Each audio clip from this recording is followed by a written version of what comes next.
வணக்கம் நண்பர்களே. ஓசோன் படைய பத்தி ஏன் தெரிஞ்சுக்கணும்னு இன்னைக்கு பார்க்கலாம். அதுதான் நமக்கு சூரியனில் இருந்து வர்ற கதிர்களை தடுக்கிற சன்ஸ்கிரீன் மாதிரி.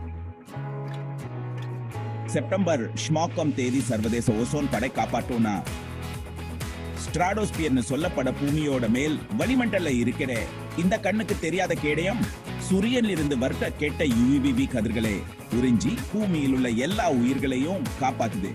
ஆனா மனிதர்களால உருவான CFCs மாதிரியான ரசாயனங்கள் காரணமா நம்ம ஓசோன் படை மெலிஞ்சு போயிடுச்சு, குறிப்பா அண்டார்டிகாவுக்கு மேல்.